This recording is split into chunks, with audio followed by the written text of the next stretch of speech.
¿Cómo están, colegas? Muy bien. Ya con las noticias estamos aquí sobreviviendo. Ay, sí, pero todo va a estar mejor pronto, ojalá. Eso esperamos y gracias por los buenos ánimos. Sí. Mm. Em, mientras, pero mientras llegan los mejores días, ustedes han estado avanzando muchísimo. Yo tuve que salirme la sesión pasada, la semana pasada, pero Vanessa me comentó y me compartió los resultados. Y ustedes ya tienen un portal, tienen de todo. Así que felicitaciones por eso, ¿no? Pero yo quisiera animarlos antes de hacer público cualquier resultado a examinar los modelos. El modelo que nosotros planteamos es un modelo cero, ¿no? O sea, un modelo que no ha sido cotejado ni tiene, em, digamos, no ha sido evaluado, ¿no? A la luz de de otros posibles escenarios, ¿no? Una de las cosas en donde yo insistiría en el avance de este modelo de pobreza es en las interacciones de las covariables. De repente revisar eso y sobre todo también en las covariables, ¿no? Ustedes tienen un acervo de información tanto en el censo, bueno, como de imágenes satelitales, etcétera, y nosotros quisiéramos como que ese modelo, pues al final fuese refinado y refinado y refinado hasta conseguir algo en donde ustedes y nosotros nos sintamos confiados, ¿no? No significa que el modelo esté malo, ni mucho menos, pero significa que tal vez podemos ponerle un poquito más de fuerza, imprimirle un poquito más de tiempo a, a esas covariables, ¿no? Y ahí sí podemos, no sé, mirar la posibilidad de migrar hacia el otro indicador. Otra de las cosas que llamó positivamente la atención es la adopción rápidamente de los procedimientos bayesianos. Yo no sé si ustedes ya tenían o habían tenido algún tipo de interacción con Stan, em, pero pues buenísimo, ¿no? No sé si tienen ahí alguna duda al respecto, etcétera. Lo que tratamos de hacer al final es implementar como las mejores técnicas con lo que tenemos, ¿no? Y definitivamente yo creo que este modelo binomial logístico es, digamos, tiene otra, es otra, tiene otras condiciones, ¿no? Em, que van mucho más allá de los modelos tradicionales de Fay Harris, ¿no? Así que felicitaciones por eso. Ya se van a dar cuenta, pues, que cuando cambiemos de indicador, el modelo va a cambiar también. Digo, no solo el modelo con sus covariables, sino también el modelo que hay detrás en Stan. La formulación de Stan, eh, enhorabuena, es rápida de entender, es fácil de entender, digamos, al final hay otros muestreadores que permiten obtener, pues, lo que hay detrás de esto son procesos de Monte Carlo. Em, Hace 20 años yo hacía esto con algo que llamaba OpenBox después Winbox, después JAX y pues lo que está ahora teniendo, digamos, una mejor capacidad de eficiencia computacional es Stan. Los otros muestreadores utilizaban por detrás algo que se conoce, digamos, en un análisis bayesiano como el muestreador de Gibbs. Por eso el BAX, el JAX, hacían, digamos, esta simulación de cadenas por medio de Gibbs.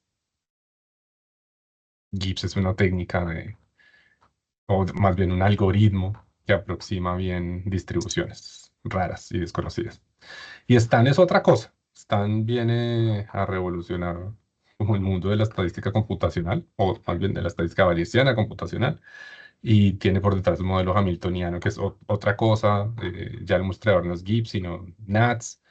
eh, pero pues para nosotros es simplemente una herramienta. Nosotros no somos dogmáticos, pero el que requiera explicación, con muchísimo gusto, aquí estamos para ofrecérsela.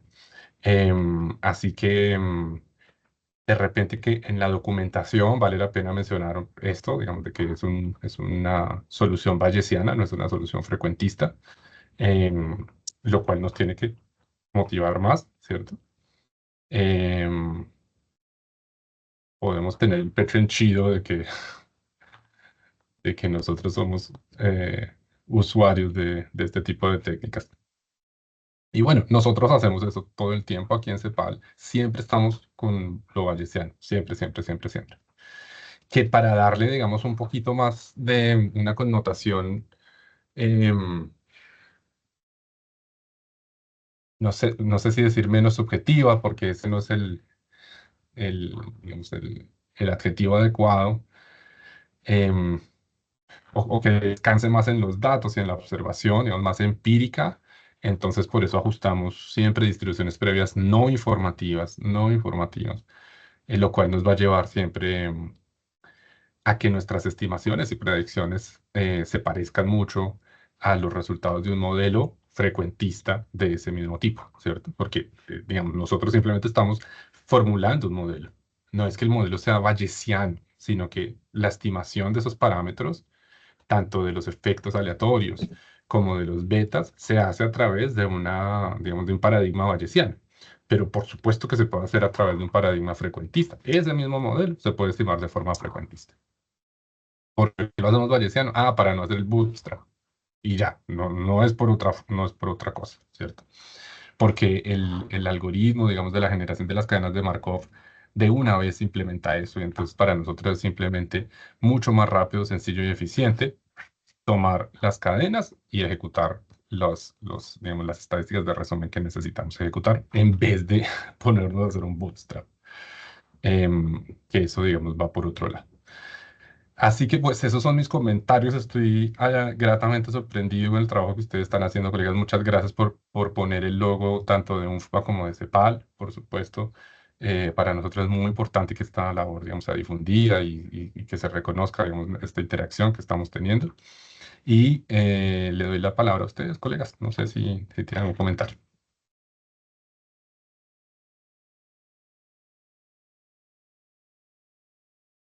Cambio. Dale, Álvaro. Súper, dale, Wilson. No, más bien gracias, Andrés. A nosotros nos ha servido mucho la experiencia.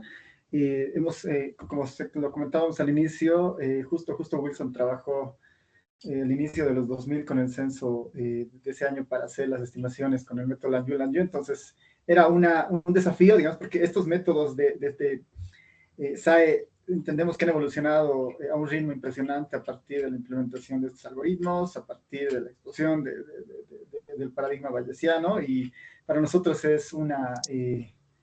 sido un aprendizaje muy interesante acompañados de ustedes.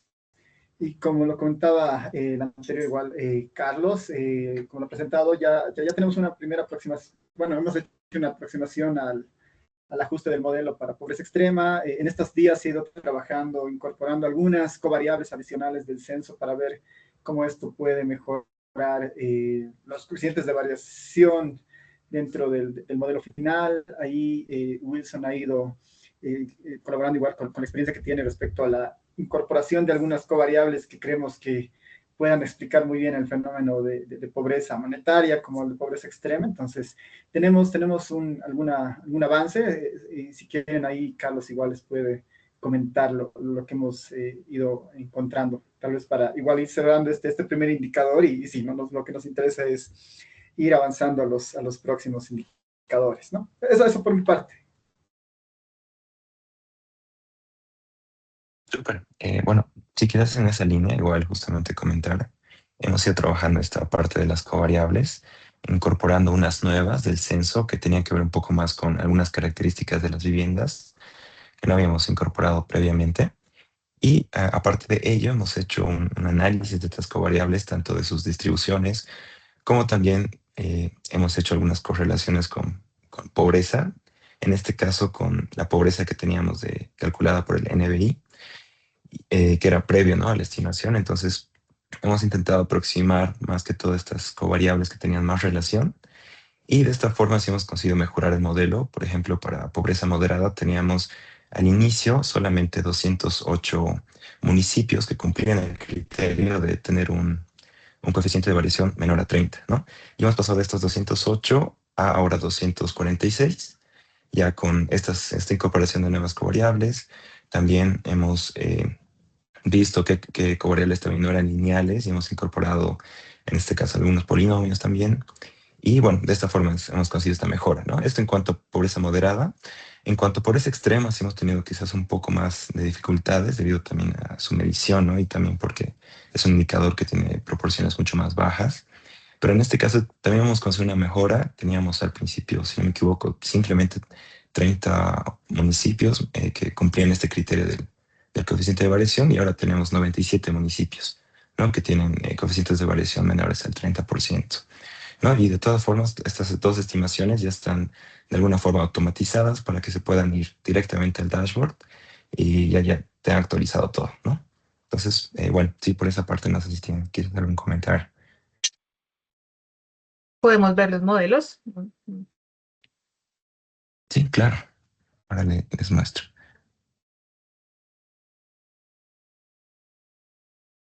No sé si logran ver la pantalla. Sí se ve. Ya, súper.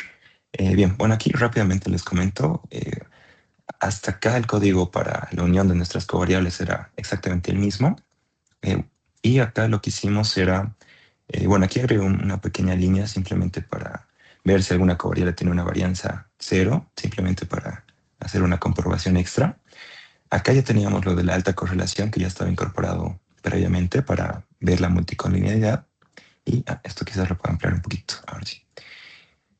Y acá, en esta parte de acá, lo que hicimos era juntarlo esto con, en este caso, con la base de pobreza, simplemente para ver las correlaciones. Y, eh, y bueno, también en esta parte de acá hicimos como un modelo lineal preliminar para ver justamente la linealidad que también existía entre las covariables y si alguna requería quizás alguna elevar al cuadrado, etcétera, ¿no? Entonces, básicamente es la única incorporación que hicimos al código. Por ejemplo, justo en esta parte de acá, nosotros elevamos al cuadrado aquellas covariables que no eran lineales, no tenían una relación lineal con la pobreza. En esta parte de acá hacemos las correlaciones y eliminamos aquellas que tienen una correlación baja, ¿no? En este caso, justo en este código de acá. Entonces, de esta forma, hemos limpiado, por así decirlo, en tres etapas las covariables. Una sería la etapa de la multicollinearidad, la segunda sería esta de la linealidad y la tercera sería esta de una correlación baja, ¿no? Pero una correlación entre qué y qué, disculpa, Carlos. Sí, en este caso es pobreza y las covariables. Ah, ya, Pobreza, la pobreza y las covariables. exacto, sí. Sí, Entonces, porque aquellos que no aportaban entre mucho. las variables explicativas pueden haber, digamos, Ujú, situaciones en donde se genere una cierta ortogonalidad, ¿no? Y que haya ujú. variables sin correlación, pero que sean potentes predictores para pobreza, ¿cierto? Exacto, sí, precisamente. Ya. Entonces, con esa limpieza hemos llegado a un modelo mucho más, bueno, con mayores municipios que cumplían el criterio, ¿no? Y eso lo tenemos justo acá.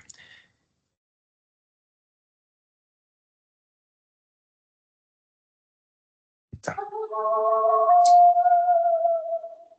Bien. En este caso, voy a cargarlo desde acá.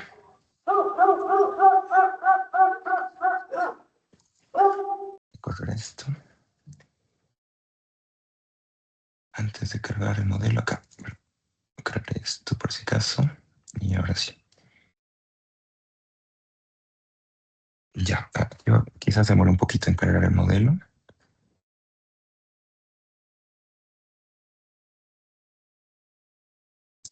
Bueno, deben estar guardadas de todas formas las salidas. Entonces podemos observar. Bueno, ahí está. Acá mejor.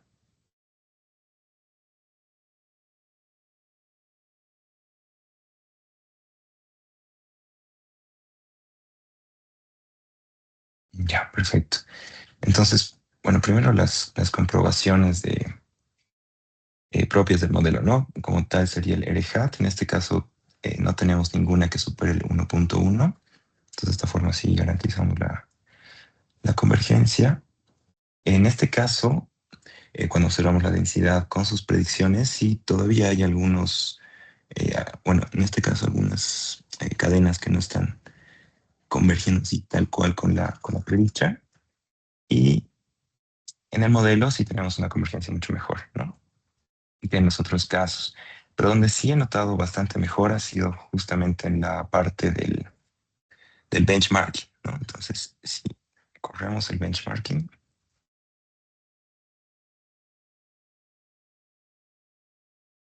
debe estar acá. Sí vemos, por ejemplo, acá que se han juntado un poco más en cuanto a nuestras estimaciones. Esto lo voy a minimizar, pero ahora sí. Sí están un poco más juntas, ¿no? Las estimaciones que teníamos tanto bueno, la estimación en este caso, la que era directa y el benchmark.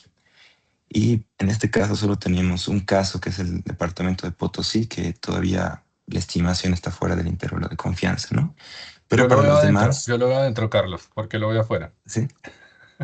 Ah, Está bueno, fuera de la línea bueno, punteada, pero recuerde que ajá. cada uno de esos puntos tiene un jitter, un Mm, ruidito que nosotros le ponemos a propósito para a la izquierda y a la derecha, porque si no, entonces el puntito que es la estimación, perdón, el triangulito que es la estimación directa, va a estar en el mismo lugar que el círculo, que es el benchmarking, ¿cierto? Entonces, triangulito superpuesto con círculo no se ve.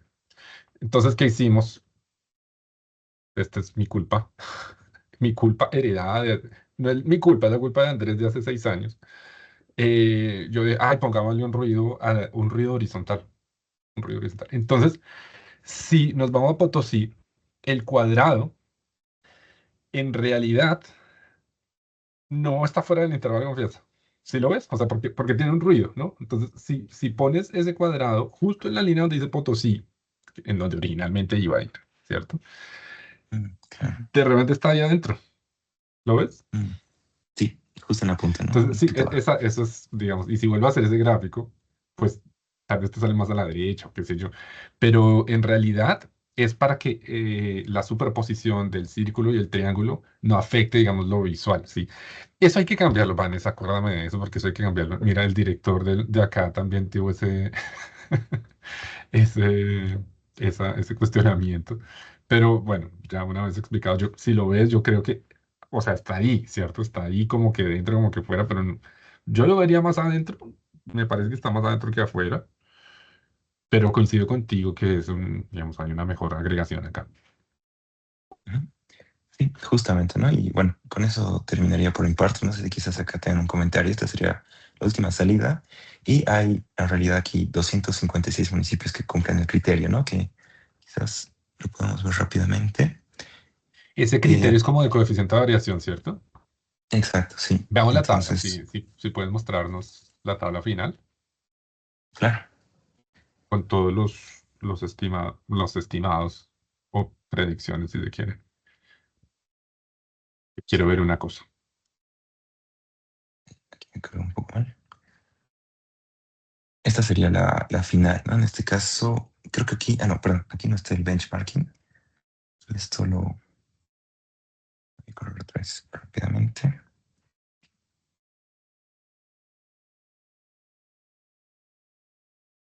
Aquí está.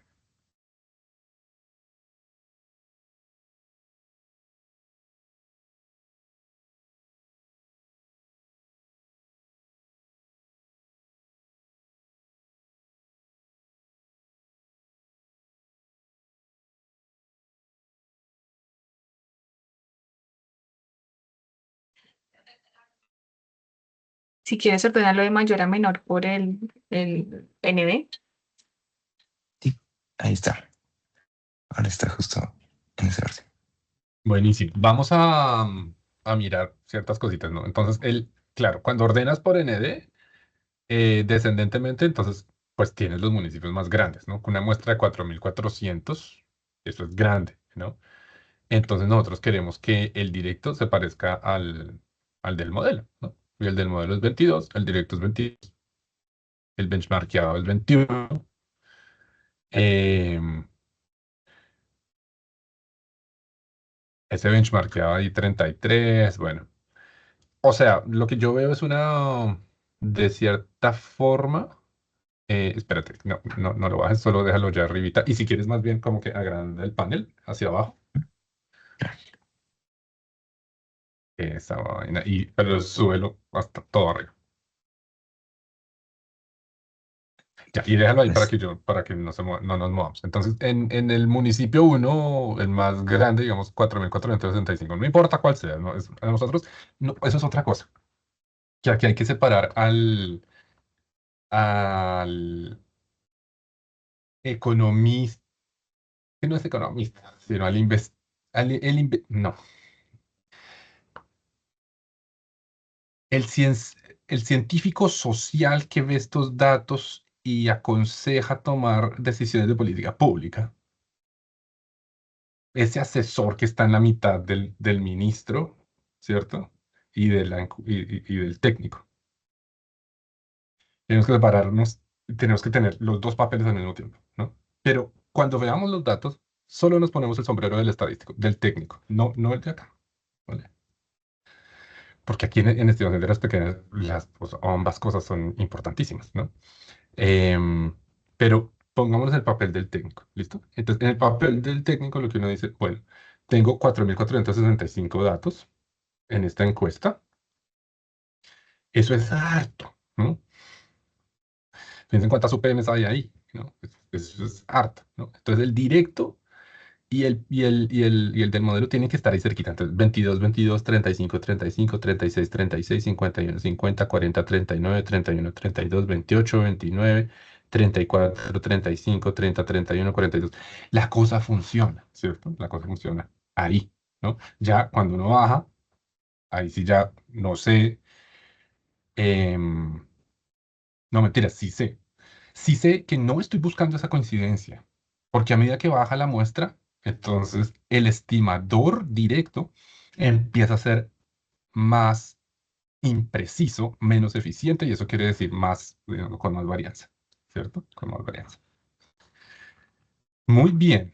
Entonces, allá abajo, o sea, en estos momentos es puro anteojo técnico, no técnico ni siquiera, estadístico, ¿no? Nos ponemos los lentes de la estadística. No importa qué profesión tengan ustedes, pero en este momento, estadística acá, ¿cierto? En donde nos interesan solamente dos cosas: sesgo, varianza, ¿vale? Y muchas veces esto tiene las dos cosas en una sola medición, que es lo que quiero explicar más adelante. Em,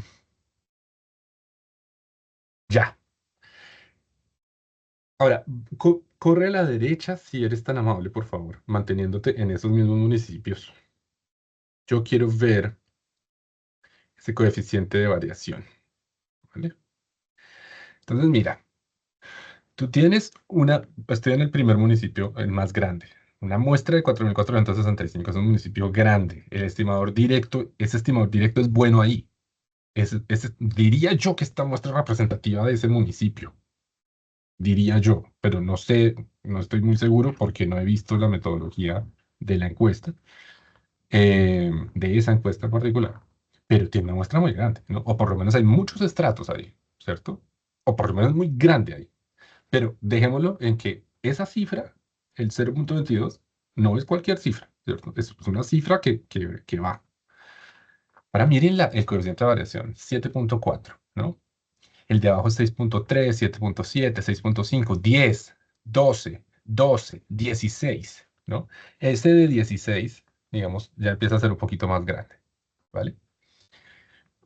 Pero pensemos en este de 16 que tiene un coeficiente de variación, perdón, ese coeficiente de variación del 16%, el primero que encuentro ahí con ese municipio que tiene 659 unidades y tiene una pobreza de 0.3, ¿listo? Bien. Solo estoy observando la cosa, ¿cierto? Ahora vamos a ordenar descendentemente los coeficientes de variación, por favor, Carlos.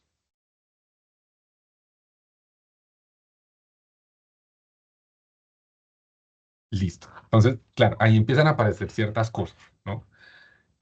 Coeficientes de variación, bueno, altos, ¿cierto? Son altos, pero tal vez ligados a una predicción bajita, ¿no? Es lo que quiero ver. Yo no he visto este conjunto de datos. Y lo que estoy viendo es que no necesariamente un coeficiente de variación alto está ligado a una predicción baja, ¿cierto? Eh, Porque como es el coeficiente de variación, a mí no me gusta el coeficiente de variación. No me gusta. Pero ya miramos cómo desentrañar esto. No me gusta el coeficiente de variación porque es una medida relativa sobre un indicador que está basado sobre una variable dicotómica. Entonces, uno puede decir, por ejemplo, el 1% de las personas tienen esta condición rara, pero también uno puede decir el 99% de las personas no tienen esta condición rara y es el mismo fenómeno, no es el mismo fenómeno, pero es como el mismo fenómeno, ¿cierto? Mirado de un lado y del otro.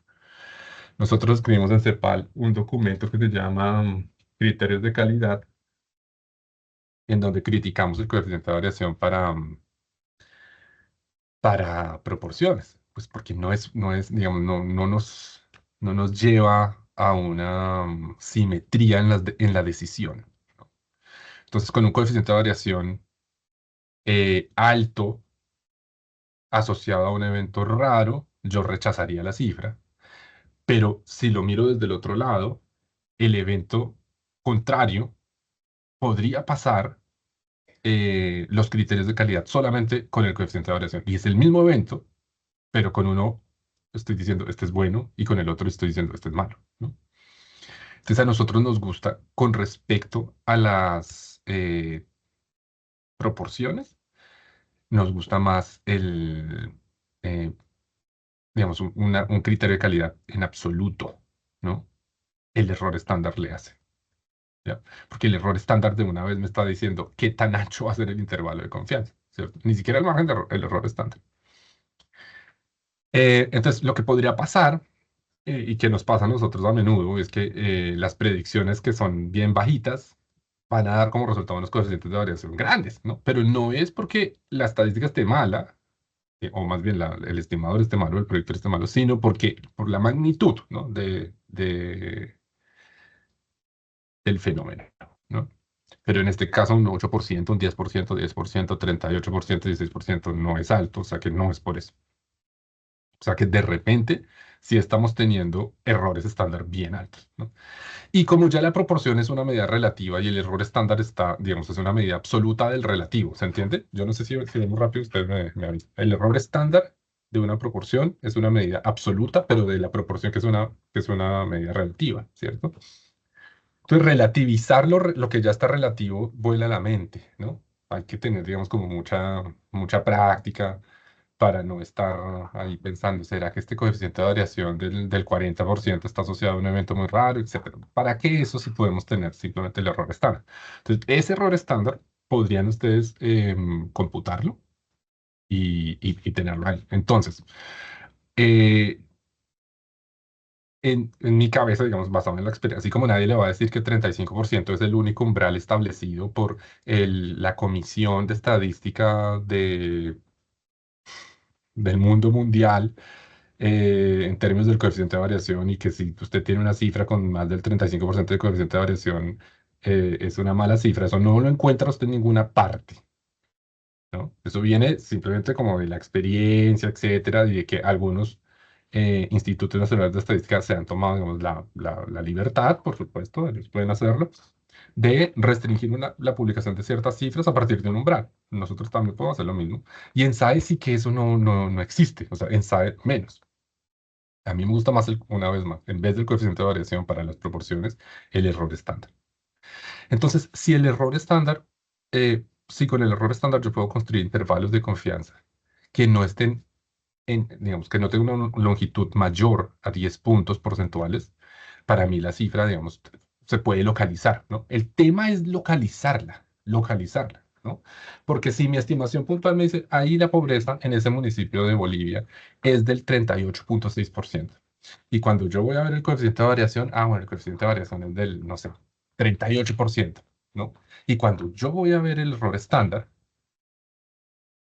o si se quiere el margen de error de una vez, y eso es, no sé, el margen de error es el 4%, yo puedo localizarlas, ¿eh? O sea, yo sé en dónde estoy en este tramo de la distribución, ¿no? 0, 1, y estoy en un tramo de la distribución, acá, acá, o acá, o acá. Claro, si el tramo es más angosto, mejor, ¿cierto? Y eso da cuenta, digamos, de una mejor capacidad predictiva.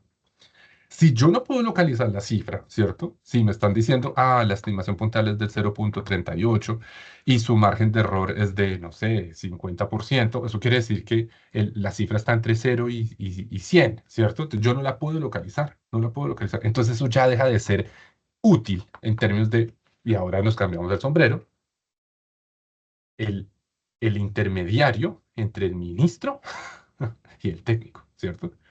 Porque como intermediarios nosotros tenemos que decirle al ministro, acá usted puede actuar, o al decisor de políticas públicas, acá usted puede actuar, en este municipio vale la pena actuar, usted puede tomar esta decisión acá, porque la cifra es confiable, ¿cierto? Entonces hay que ponerse a veces las gafas del estadístico. Una vez puestas las gafas del estadístico, uno también podría fungir como decisor, digamos, de políticas públicas con estas simples tablas, ¿no? En donde me están diciendo, oiga, por acá es, ¿no? No necesitamos geolocalizar así como con una precisión milimétrica el fenómeno, porque recuerden que en SAE vamos de nada a algo, ¿cierto? Empezamos con nada, solo 4 municipios de 340 estaban buenos, ¿no? Con la estimación directa. Buenos, buenos. Ahora estamos llegando a 280, si no estoy mal, algo así. Bueno, pero Sí, podemos llegar a más si le nos cambiamos cuenta. ese coeficiente de variación, porque no son las mismas reglas de juego que en las encuestas. En las encuestas uno dice, no, yo necesito un coeficiente de variación de menos del 10%, listo, y le pongo 10.000 viviendas. ¿Por qué? Porque el INE puede hacerlo, ¿cierto? Y tiene ese músculo para hacerlo. Acá estamos trabajando es con la relación de las variables y no podemos medirnos de la misma manera. Entonces, mi recomendación para el geoportal que están haciendo, etcétera, es si usted puede localizar el fenómeno y poniéndose el sombrero del asesor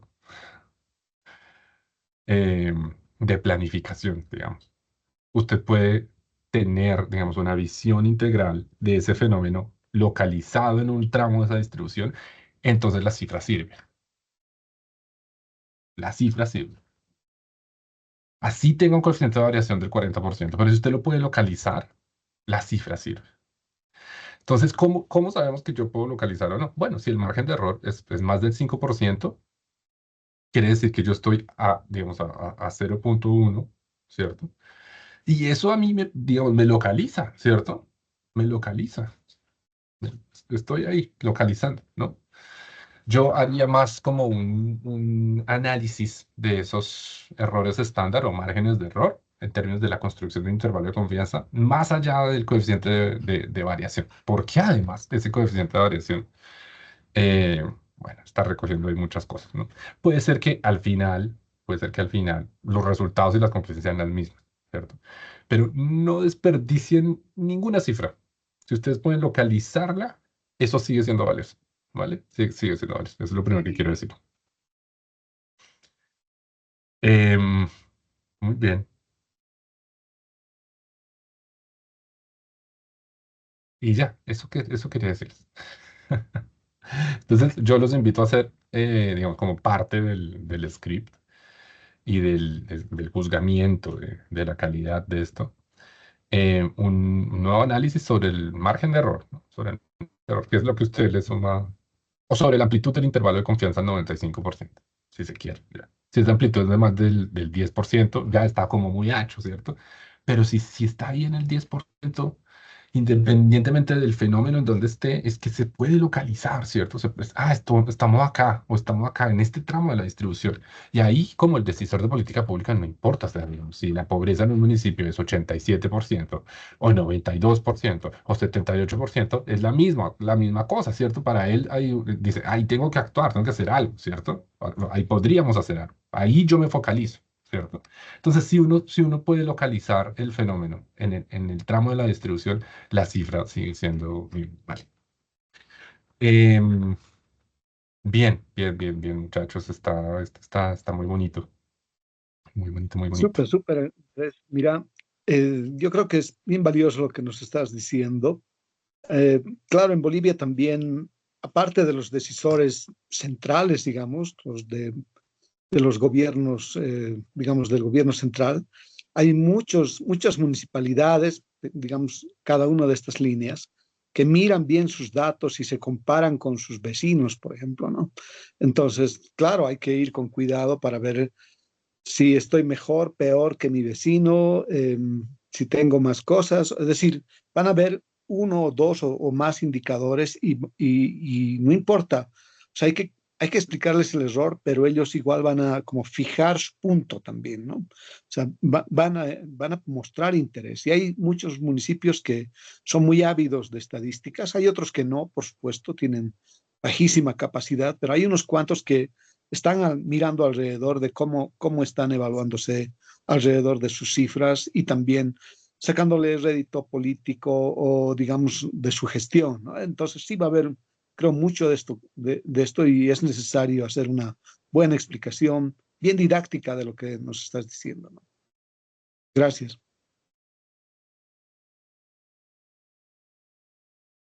Gracias, Wilson. Muy bien, entonces, pues yo creo que ya estamos a puertas, ahí ustedes tienen el mapita, etcétera. Esto es pobreza monetaria, ¿cierto? Y además Vanessa me dijo que también habían avanzado en pobreza extrema. Y entonces yo tengo una pregunta, ¿a qué horas hicieron todo? Han avanzado mucho. Si quieren, veamos pobreza extrema, porque ahí hay dos cosas que quiero contarles. Pero Ahora primero les cuéntenos muestro. ustedes. Bien, en cuanto a pobreza extrema, has seguido en este caso la misma base de covariables, pero bueno, y el código también ha sido el mismo, entonces no hemos cambiado prácticamente nada en ese sentido. Entonces, bueno, a comparación de pobreza moderada, ¿no? Entonces, ahora les muestro el modelo.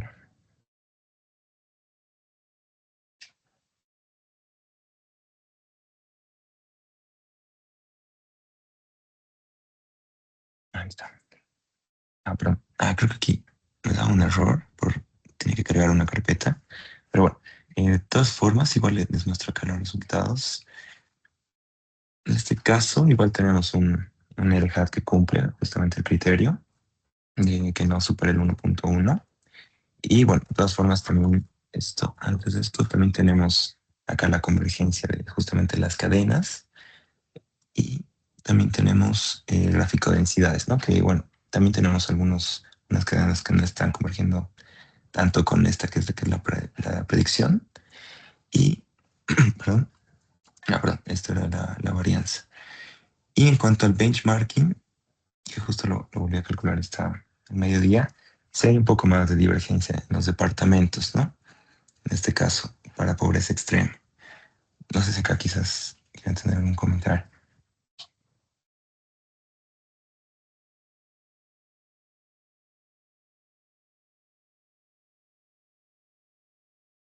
Pero sí mejoró un poco respecto al que vimos la sesión anterior. Eso sí, sí, porque la sesión anterior teníamos apenas, bueno, si seguimos con este criterio del CB, teníamos 30 municipios, si no me equivoco, que cumplían. Ahora tenemos 97 municipios que cumplen este criterio.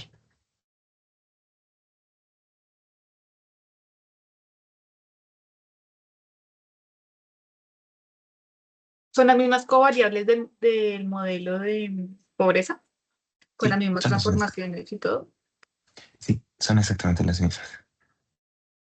Y Álvaro. lo que analizaron de Ay, pobreza discúlpenos.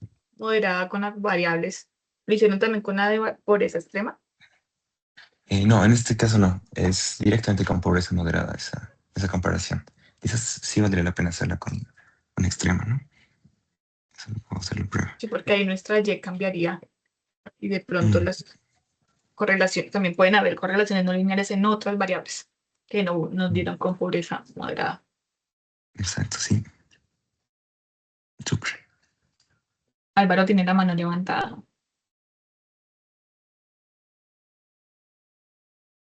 Perdón, ahora sí, súper. Tal vez ahí, Andrés, igual para comentar un poco del contexto boliviano y en el caso de Potosí y en el caso de Chuquisaca, para ambas pobrezas, no tanto la moderada como extrema, los estimadores, la estimación directa sale un poco más baja que el estimador SAE, ¿no? Que sale un poquito más alto en términos de pobreza.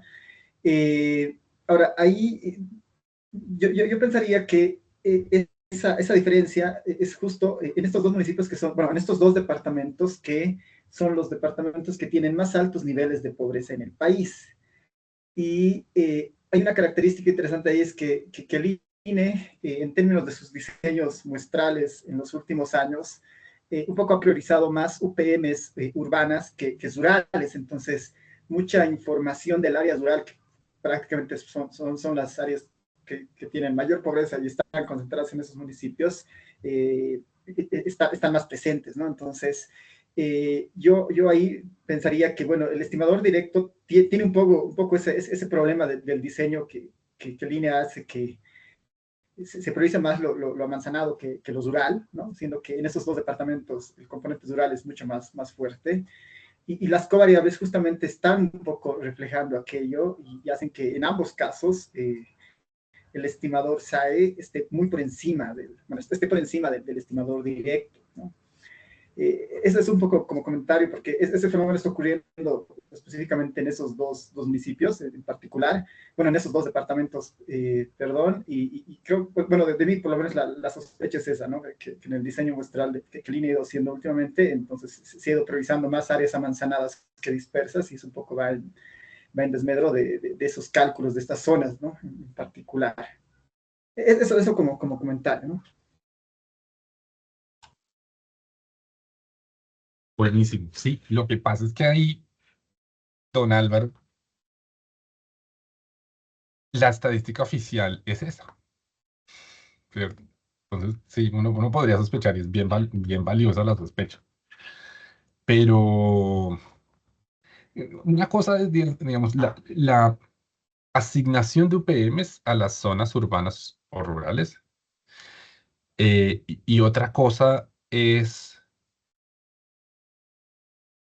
un dominio de representatividad como el departamento, ¿no? Entonces, si el departamento es un dominio de representatividad, pues resulta que yo puedo asignar un poco más de UPMs a lo urbano o a lo rural, o tener un balance ahí, y al final digamos, hay una compensación en el mismo factor de expansión de los hogares urbanos o rurales, que van a reflejar un poco más o un poco menos, depende de cómo sea esa asignación.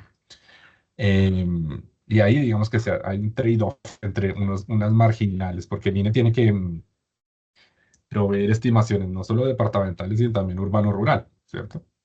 Entonces, urbano nacional, rural nacional, y por cada uno de los departamentos. Si se fijan, eso es como una cuadrícula, ¿cierto? Donde yo tengo celdas, departamento área, ¿no? Entonces, Potosí urbano, Potosí rural, Tarija urbano, Tarija rural, Beni urbano, etc.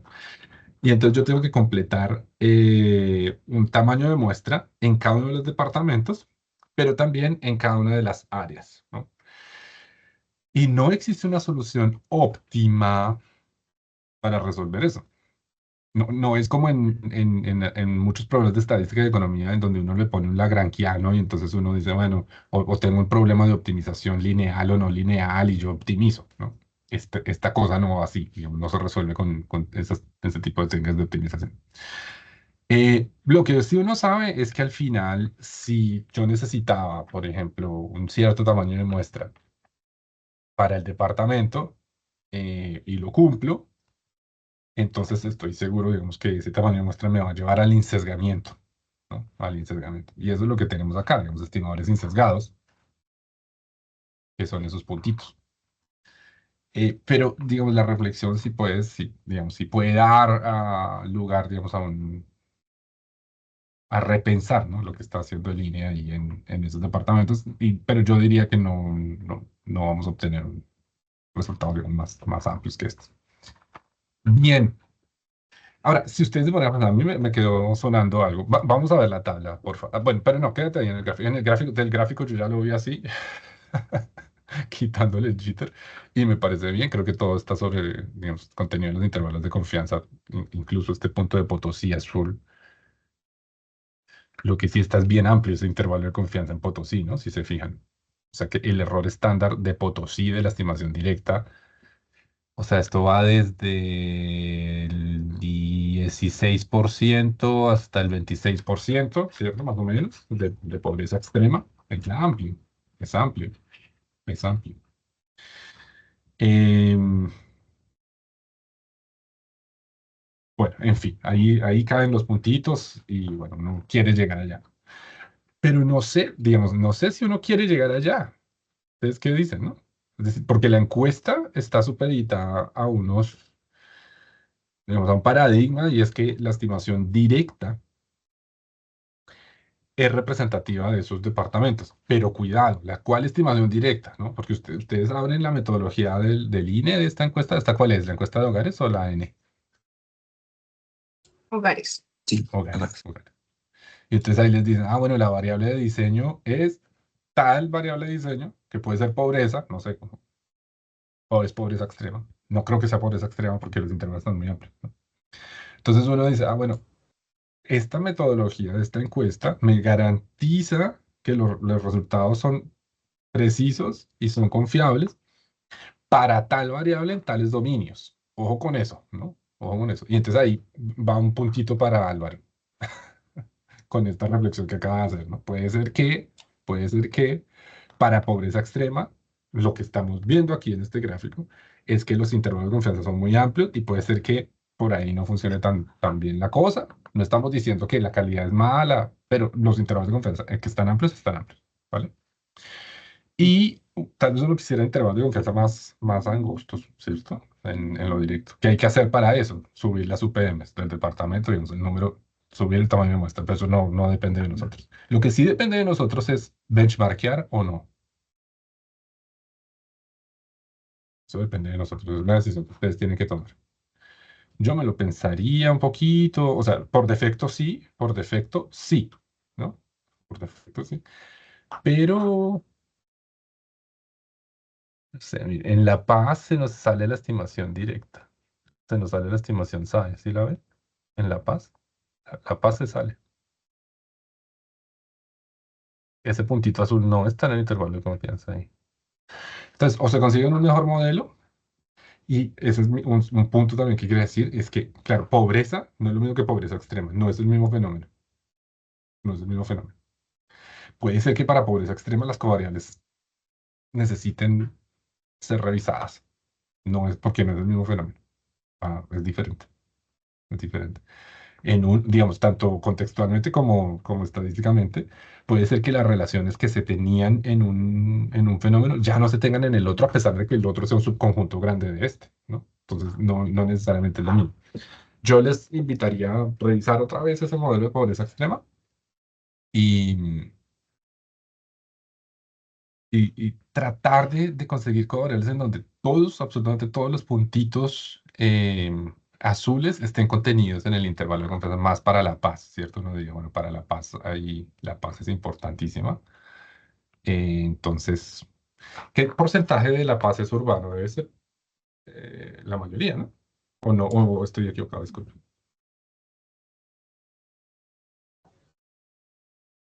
70% fácil, ¿no?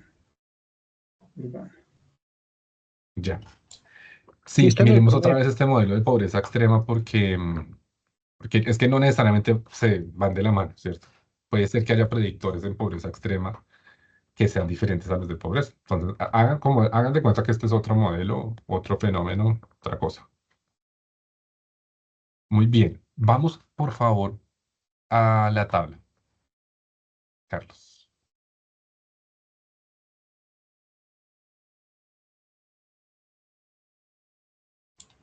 Una consulta, Andrés, en lo que Carlos va abriendo la tabla. En el caso que el RHAT fuera no sé, muy alto, digamos, superior a 1,05, ahí, como es un problema de convergencia, bastaría con incluir mayores iteraciones. ¿Hay alguna recomendación en estos casos para un poco disminuir ese problema? ¿Cuál recomiendan que sería la solución?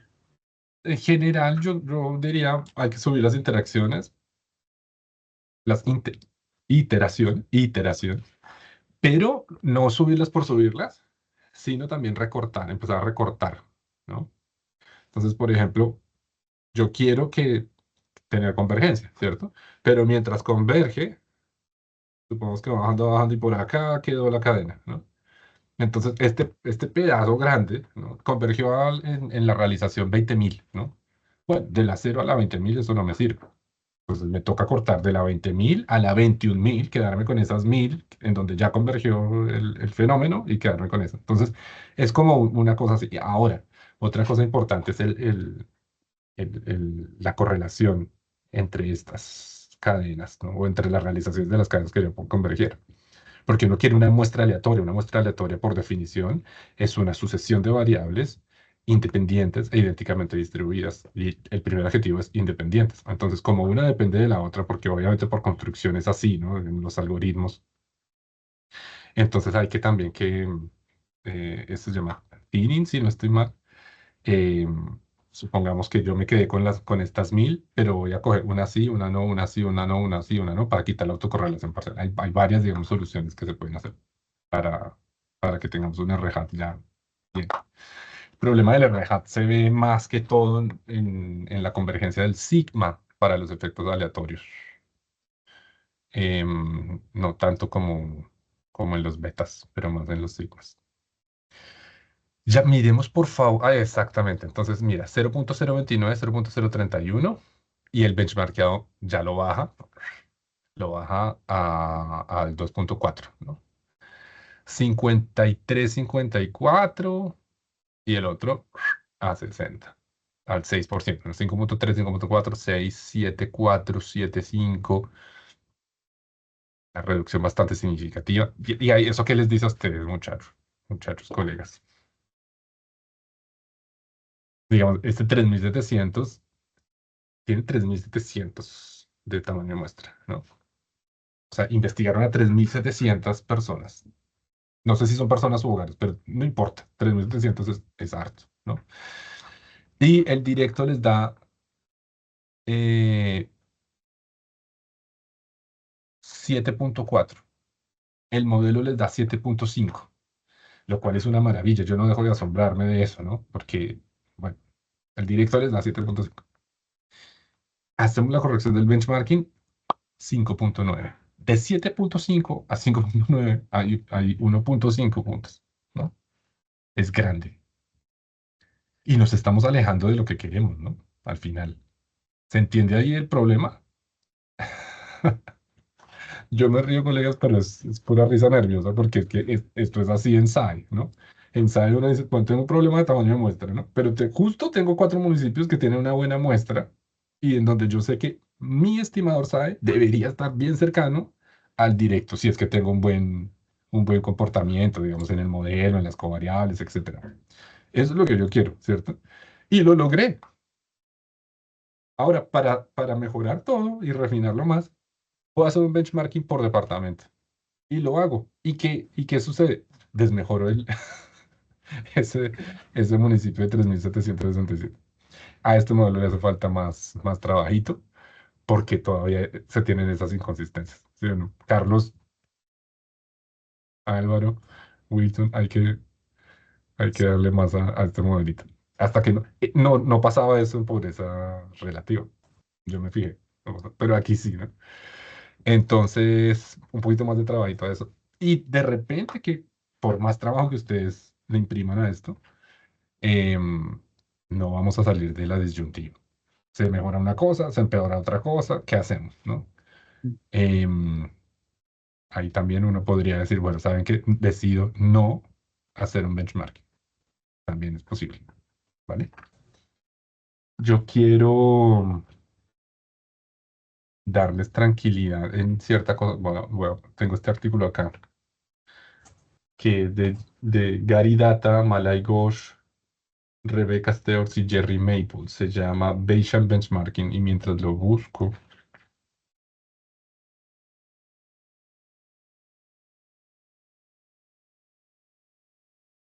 Quizás aprovechar rápidamente, igual Adelante. comentar que la población, ¿no? Justamente de la cual hemos sacado los ponderadores para el benchmarking, es todavía del censo 2024.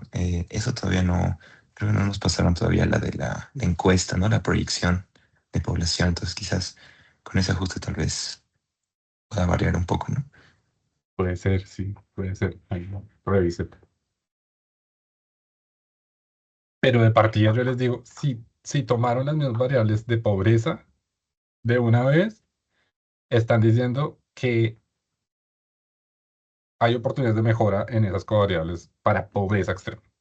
Ahí, gasten un día o dos más a la cosa a ver qué encuentran. Bueno, si me permiten compartir la pantalla porque es importante que ustedes sepan esto del benchmarking.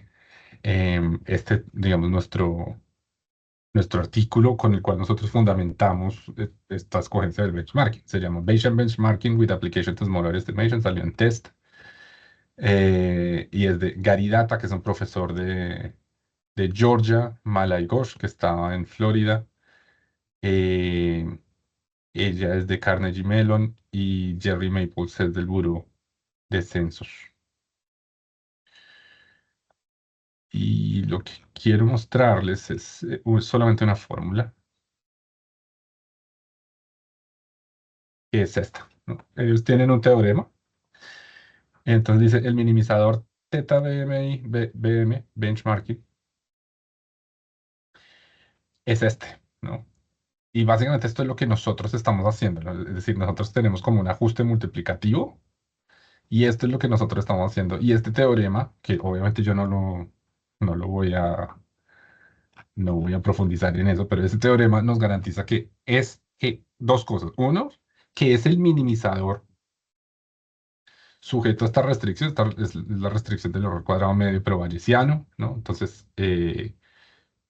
eso quiere decir que tenemos un buen minimizador, pero segundo, lo que quiero que noten, digamos, esto que está acá, este teta b más ese de la menos uno, no sé qué, es el ajuste multiplicativo que ustedes están haciendo, ¿vale? Después ustedes leen el artículo y se van a dar cuenta que efectivamente es eso. Y lo que me dices, ese es el minimizador, o sea, ese es el mejor benchmarkeado que hay, ¿no? Porque a veces uno dice, bueno, benchmarkeo y ya está, ¿no? Pero hay otra pregunta, ¿cuál es el error cuadrado medio del estimador benchmarkeado, ¿no? Entonces aquí me está diciendo, bueno, si usted tiene el estimador benchmarkeado, entonces usted puede sacar de acá, digamos, también su error cuadrado medio. Eso es simplemente como para que, porque eso ya no está en los libros como es reciente, este es del 2011, entonces este no está en los libros de Rao, ingeniero. Y ellos tienen esto, si no estoy mal, esta es una aplicación para Saipe. A ver, sí, que es el SAE de la American Community Survey, que hace el Buró de Censos de Estados Unidos. Saipe es pobreza y es esto mismo que estamos haciendo, ¿no? Nosotros estamos haciendo esto mismo. Entonces, bueno, ahí se los voy a compartir más tardecito en el correo semanal, ¿vale? Para que estén tranquilos con el benchmark. Pero una también podría decir, no quiero hacer benchmark. Y ya está, no lo voy a hacer. Ojalá que sí, hagan el benchmarking.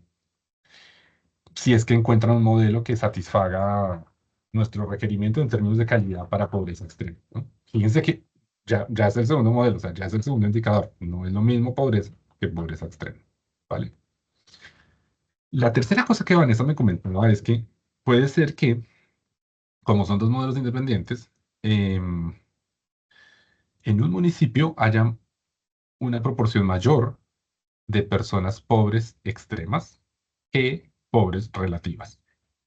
Como son dos modelos independientes, digamos, no hay una correlación entre estos dos modelos, eso podría pasar. Podría pasar en la teoría, digamos, estadística. Claro, yo tengo un fenómeno, tengo otro fenómeno, estoy prediciendo, tengo un benchmarking, y entonces, claro, los números podrían acomodarse así de tal forma que justo en un municipio, o en dos, porque es raro que pase, ¿cierto? Pero podría pasar. En uno, dos, tres municipios, la pobreza extrema está más alta que la pobreza relativa, lo cual o sea, no salgan con eso nunca, o sea, no hay manera de justificar eso, no se puede, ¿no? Eh, ahí hay que volver a revisitar el modelo. Y hay dos opciones, colegas. Una, em, o sea, lo que no puede pasar es que esté publicado ni en el mapa, ni en la tabla, ni en el informe, ni en ninguna parte, que la pobreza extrema es mayor que la pobreza, ¿vale? O sea, eso no puede pasar. Sí, se entiende, ¿cierto?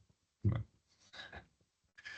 Y no se vale, ay, no, que es que aquí estamos haciendo un SAE con los más altos estándares de calidad geoespacial. No, eso no, definitivamente no es ningún argumento, ¿vale?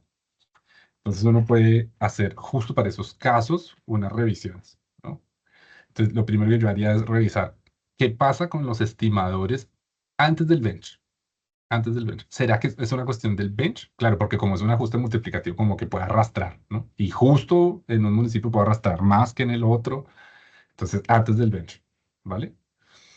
Y si sucede eso, ya está arreglado, ¿no? Ya está arreglado. Justo en esos municipios vamos a utilizar no el estimador benchmarkeado, sino el estimador original, como salió, ¿no? 0.18 y 0.20. Listo, muy bien, ya está, ¿vale?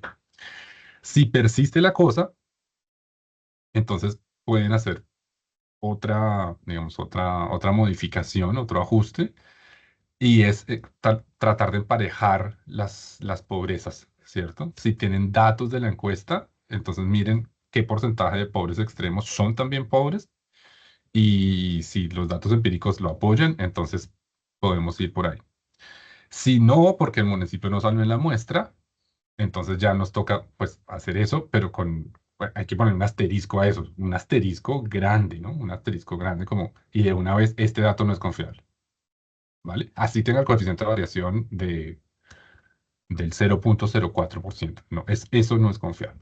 No es confiable porque los dos modelos, digamos, no estamos teniendo parsimonia en los dos modelos, ¿vale? Y entonces ahí ya les va un dato adicional de que puede ser que a pesar de que los coeficientes de variación sean buenos, la cifra no se reporte precisamente por estas contradicciones, ¿cierto?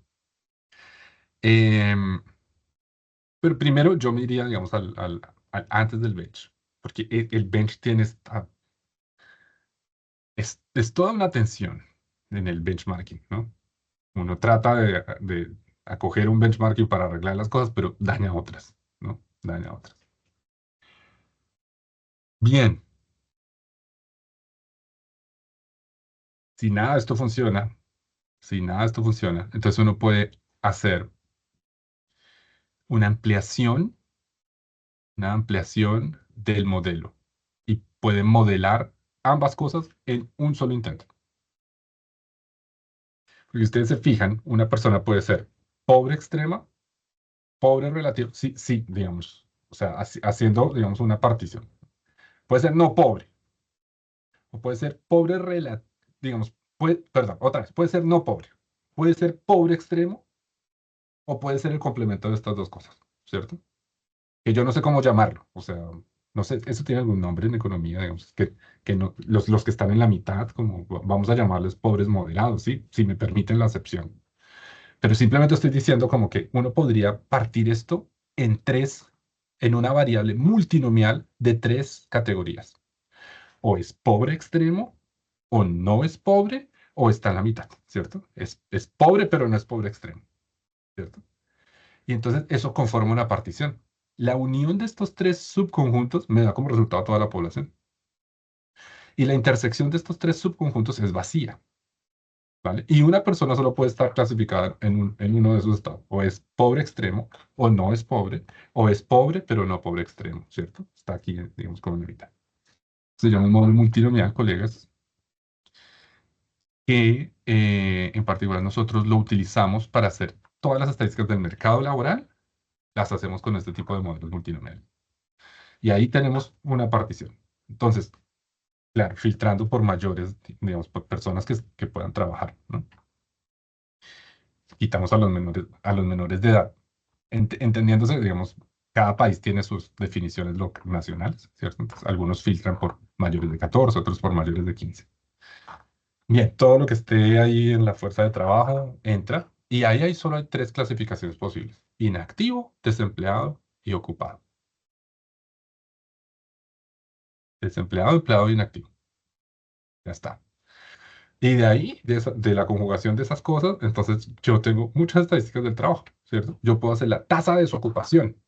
Ah, la tasa de desocupación que sale de convenientemente hacer el desempleado sobre el empleado más el desempleado, ahí abajo, ¿no? El inactivo lo quito.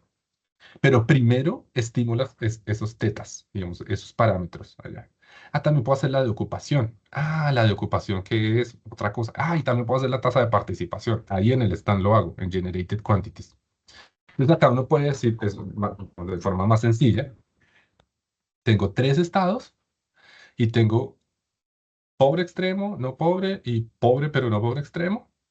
Y lo que yo quiero es em,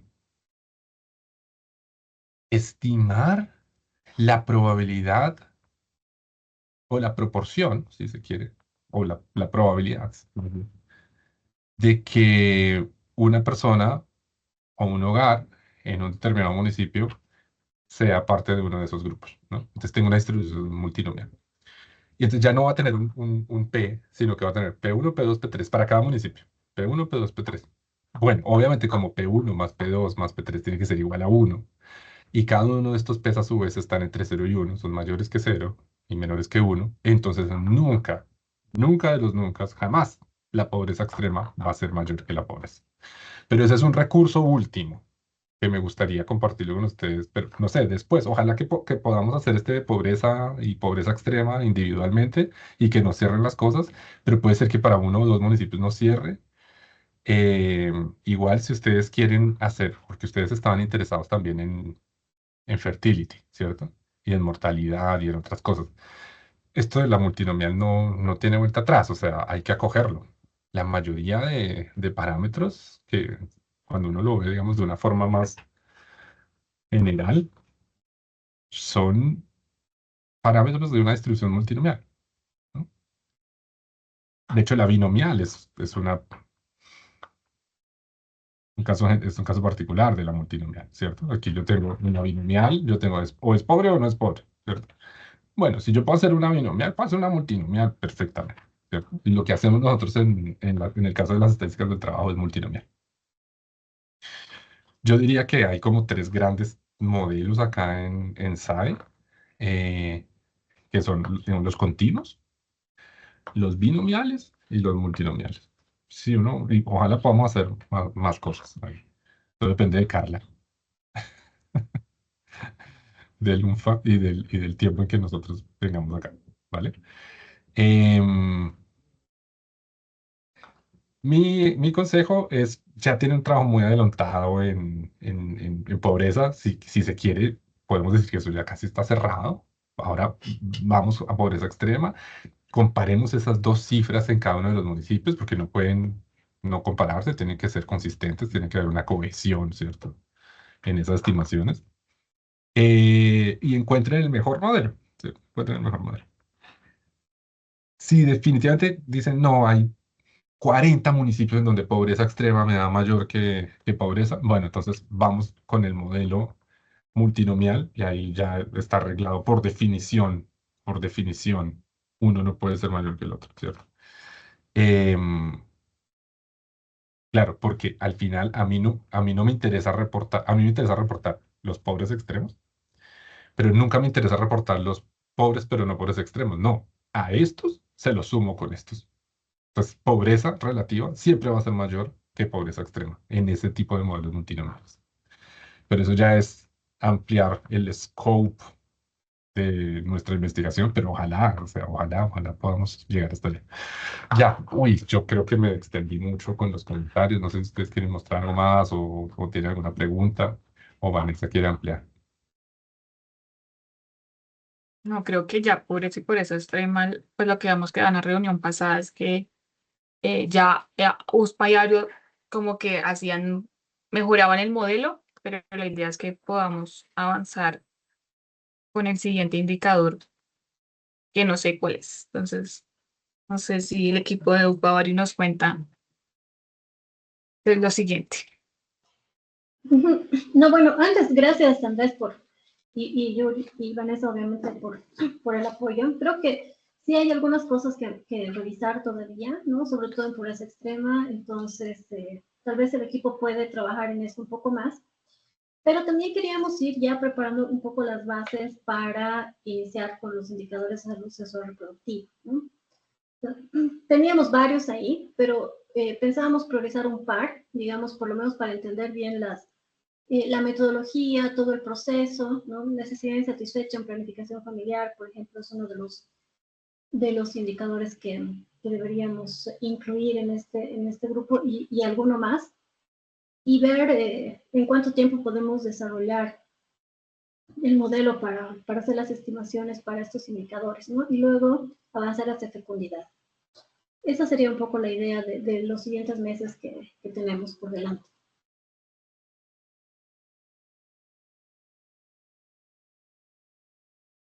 Ahí no sé qué opinan Andrés, Vanessa, o colegas de ARO.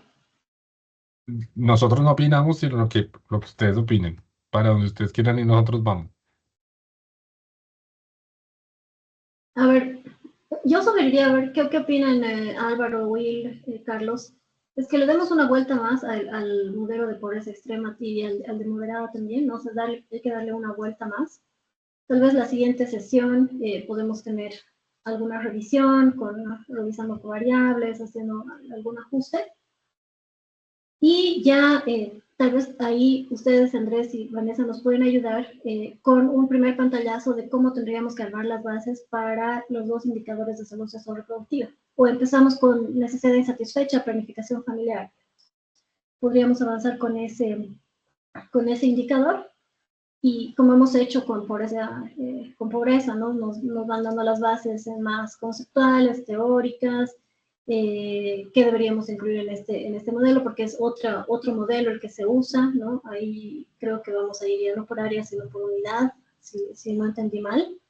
Ahí me corrigen, por favor. Entonces, nos van dando las bases para ir avanzando también con este modelo. Y también podemos pedirles a Álvaro, a Carlos, que nos preparen ya, que puedan poner en el GitHub las bases de estos indicadores, ¿no? Gracias, Carla. Sí, solamente tenía una observación. Si la característica de estas variables, ¿no? De las necesidades de la necesidad insatisfecha, si creen que es también bajo este concepto de binomial se puede hacer, pero el de tasa de fecundidad o la fecundidad específica creo que es más como un conteo, ¿no? O no creo que sea un continuo, pero tiene más una característica de una variable de conteo, no sé, pero veo si el procedimiento es el mismo, digamos que surgiría con pobreza o pobreza extrema.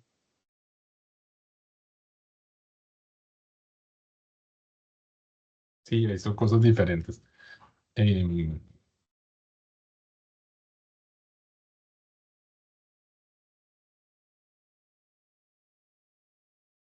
que cada indicador trae su propia particularidad, ¿no? Y de hecho, como ustedes acaban de observar, la perspectiva con que uno ve el indicador trae su propia particularidad, porque, o sea, estábamos haciendo pobreza, después pobreza extrema y de repente envolvimos todo en una sola problemática. Un solo modelo también podría ser suficiente para todo. Entonces, por ejemplo, para mortalidad y fecundidad, desarrollamos el año pasado con Vanessa unos scripts en R. No es un modelo eh, nuestro que nosotros hayamos propuesto, pero es un modelo que lo vimos de un investigador que se llama John Wakefield de Washington State University y lo adaptamos, ¿no? a unas bases de datos en América Latina. Entonces, yo creo que hay que entrarle al indicador o al fenómeno más bien y ver cómo nosotros podemos prepararnos para obtener, digamos, mejores estimaciones en el sentido de que tengan coherencia, ¿no? Entre ellas. Por ejemplo, en mortalidad infantil eh, hay unos subgrupos, ¿no? Entonces, al final, la unión de esos subgrupos tiene que dar mortalidad, digamos, no es lo mismo 0,1. Bueno, todo eso tiene sus particularidades. Y nosotros hemos hallado estas formas, digamos, algunas formas de darle una cohesión a todo eso para que las cifras salgan coherentes, ¿no?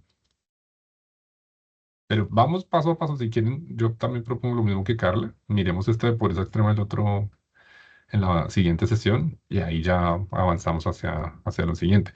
Nosotros felices de trabajar en donde ustedes quieran, inclusive en indicadores que no hemos trabajado, porque aprendemos con ustedes también. Chévere, algo bien bonito. Pero si quieren entrarle a necesidades básicas, a necesidades insatisfechas en planificación familiar, también podemos hacerlo, tenemos experiencia en eso, o en fertility o mortality también, ahí ya hemos trabajado. Pero no tiene que ser algo que ya hayamos trabajado, ¿no? Digamos, yo creo que si ustedes tienen algún interés particular, podemos entrarle a ese primero. Ujú. Sí, sí, gracias Andrés. No, de acuerdo al plan de trabajo que tenemos con ARU, son indicadores de anticoncepción y Ya. de fecundidad los que seguirían, ¿no? Y creo que eso también hemos puesto en Ok, primeros ok. presentaciones. Ujú. Pero sí, lo que queríamos un poco para optimizar el tiempo es, porque eran varios indicadores, ¿no? Priorizar tal vez un par de indicadores de anticoncepción y de fecundidad, ahí sí irían los dos que nos interesan, ¿no? Que es la tasa global y la tasa específica de adolescentes, ¿no? Ok. Entonces, para la siguiente sesión vemos un poco la revisión del modelo que nos hagan los colegas de ARU y tal vez ahí ya podemos empezar con una introducción para necesidad insatisfecha, planificación familiar. ¿Sí les Listo. parece? Sí, claro. Sí, estoy de acuerdo. Bueno, nos vemos la próxima. Genial. No, muchas gracias. De acuerdo, súper. Gracias, colegas. Gracias, buen Gracias, trabajo. Andrés. Gracias, Vanessa. Chao, chao. Bueno, que estén bien. Gracias, Hasta chao. luego. Feliz tarde. Chao. Gracias.